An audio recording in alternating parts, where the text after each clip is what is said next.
Hey everybody, this is Dewey in Nashville. I want to welcome you back to the garden. It's been a little while since I've posted. A little while for me is about a week, 2 weeks.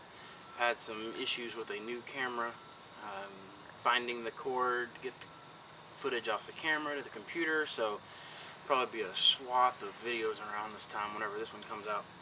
I'm hoping to get that in today so I can do some editing and then finally get some things posted so y'all can see all the updates. But as you can tell from today, it's pruning day, and I have lots of things that I've had to trim off. And so yes, I do have things that happen in the garden. Here's more powdery mildew from my squash zucchini.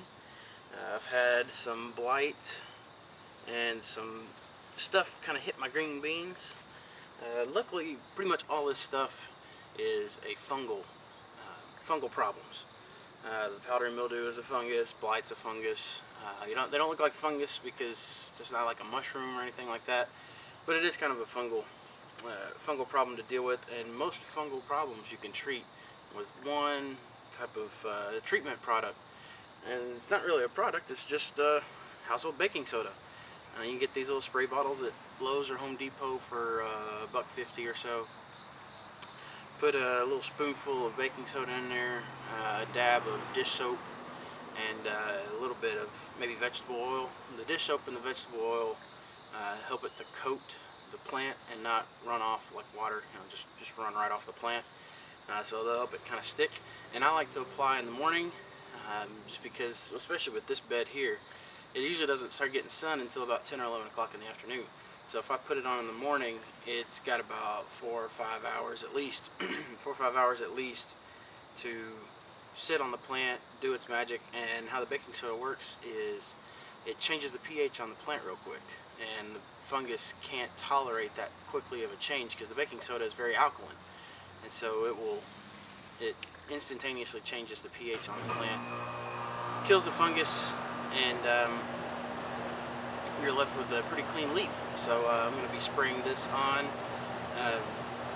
putting it on my plants, and hopefully that will treat everything that's led me to have to prune on some of these.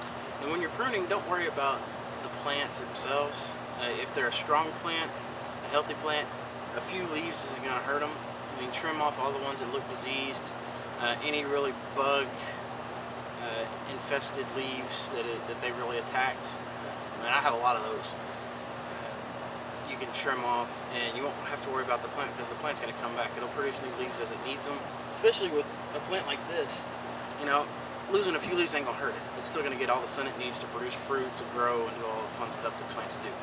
So I'm going to be spraying. I might take you along on some of the adventures, show you how, where I spray, how best to get back in there, because it's not just spraying mist in the plants and then going on. So come on with me. We'll get some adventures in treating fungus in the garden. Alright, we're a little further back in the green beans. As you can tell, I've still got a few leaves here that have some of the fungal problems a little drying out, and you can see I've had a looper beetle come and kind of eat them. And so those I'm just going to pick off because they can spread more of that disease to the other plants. So you just pick them off, throw them down, and all these leaves here I'm going to take to the composter later and throw them in because I've got some grass in there, and the grass can heat up to 130, 140 degrees, which is plenty hot to kill whatever is going to be on the leaves. So I mean, you want to set your spray bottle to kind of a wide spray, get inside, and you want to clear off enough to where you can see through the plant. Because if you can't see through the plant, air can't get through, and it's just going to be another habitation for fungus in a few weeks anyways. So you're not going to do much good. So clear off enough foliage that you can actually see through the plant, and can spray through the plant to get to everything you need to. So it's not rocket science. I mean, there is a little bit to it. You want to get up underneath the leaves too and spray underneath the leaves. Because I've got these trellised up, once I get to the a few feet up in the trellis, I'll be able to just go to the other side and spray through and get the underside of the leaves. So this is the fun adventure of spraying some baking soda and trying to kill some fungus in the garden. So I've got some on my peas too. I may show you that. And the peas are probably dead. I might not show those to you depending on how they look this morning. But yeah, this is such things you deal with in the garden. So if you have fungus, cut off all the foliage that shows signs of the fungus and spray with some baking soda. That's about it. All you need to do that about once every few days when you first discover it, and then maybe about once a week, once every week and a half. You know, after a good rain, you probably want to reapply. So that's pretty much it. This is Dewey in Nashville reminding you that you plant the seed, but God sends the harvest, and maybe protects you from fungus too.